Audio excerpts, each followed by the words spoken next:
Bonjour à tous, aujourd'hui nous allons parler de la maison. Quand ma maison me parle, quand la maison parle. Je vais vous raconter plusieurs histoires très importantes, sachant qu'aujourd'hui, de plus en plus de personnes se spécialisent dans la maison de par le feng shui asiatique ou même d'autres pratiques asiatiques comme celle énoncée par Marie Kondo. Marie Kondo, c'est une dame qui explique que ranger sa maison, c'est ranger sa vie. Une Française, Nathalie Lambois-Baudin, parle d'un livre qui s'appelle « Ma maison, mon miroir » où elle explique que la maison n'est que notre reflet. Quand on rêve, par exemple, d'une maison, nous savons généralement que l'on parle de soi-même, que l'on parle de son intérieur. Aujourd'hui, je vais vous raconter une petite histoire. On va appeler cette personne Tania, par exemple. Voilà. Donc, Tania se retrouve dans une situation assez particulière où que les choses semblent compliquées et semblent ne pas marcher dans sa vie. En fait, elle voudrait un changement qu'elle ne parvient pas à avoir. Elle a bien sûr elle s'est séparée parce que sa vie amoureuse ne lui convenait pas et elle s'est éloignée de sa famille. C'était pour vivre cette relation amoureuse qu'elle avait choisie et au fil du temps, ça ne marchait pas du tout. Donc, elle a décidé de se séparer de son compagnon. Malgré ça, elle a ressenti bien sûr un soulagement des premiers jours, mais ensuite, elle s'est rendue compte que c'était bien plus que ça. Donc, elle se dit, les premiers temps, elle était bien dans cette maison, mais au fil du temps, les choses se dégradaient, elle n'y était pas du tout à l'aise. Et cette maison était pour elle un souvenir de pleurs, de souffrances, de larmes. Elle prit donc la décision un jour d'aller consulter quelqu'un, c'était en France, et cette personne lui a dit qu'il y avait de basses énergies dans sa maison. Cette personne lui avait dit que sa maison méritait d'être nettoyée, d'être purifiée, et elle devait déménager.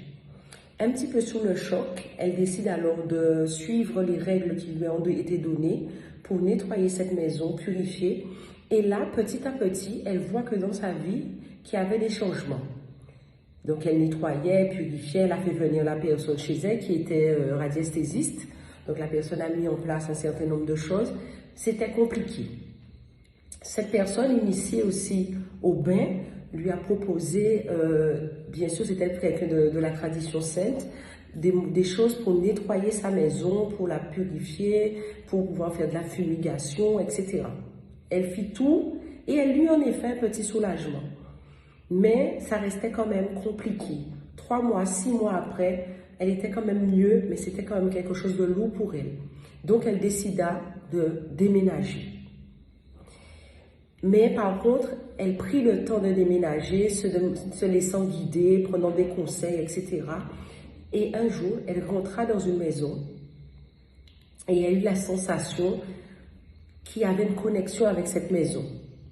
Avec tout ce qu'elle avait appris à faire, elle s'est dit, bon, je vais essayer d'avoir cette maison, d'habiter dans cette maison, etc. En se couchant le soir, en faisant sa prière, sa méditation, je ne sais pas ce qu'elle a fait, mais elle m'a dit, bon, en se couchant le soir, elle dit au ciel, si cette maison est pour moi, elle est pour moi. Et voilà. Et elle rêva de la maison et les choses se sont passées de telle sorte qu'elle put y habiter. Donc elle y habita, elle y habite encore. Et là, c'est à ce moment qu'elle a pu refaire sa vie, qu'il y a eu beaucoup de changements positifs dans sa vie. En tout cas, des choses qui ont équilibré sa vie et qu'elle se sentait beaucoup mieux. Est-ce que vous avez déjà vécu ce type de choses? Il y a un autre exemple qui est beaucoup plus fort. D'ailleurs, on en parlera plus longuement durant le live de vendredi. Des personnes qui sont sur des voies spirituelles, sur des voies initiatiques, qui ont eu un incendie de leur maison. C'est le cas d'Isabelle Serve, que vous connaissez d'ailleurs. Elle a fait un superbe témoignage à ce propos sur sa chaîne Instagram. Isabelle Serve, c'est la dame qui a créé plein de jeux de cartes. C'est vraiment la Française qui a dû créer le plus de jeux, de supports.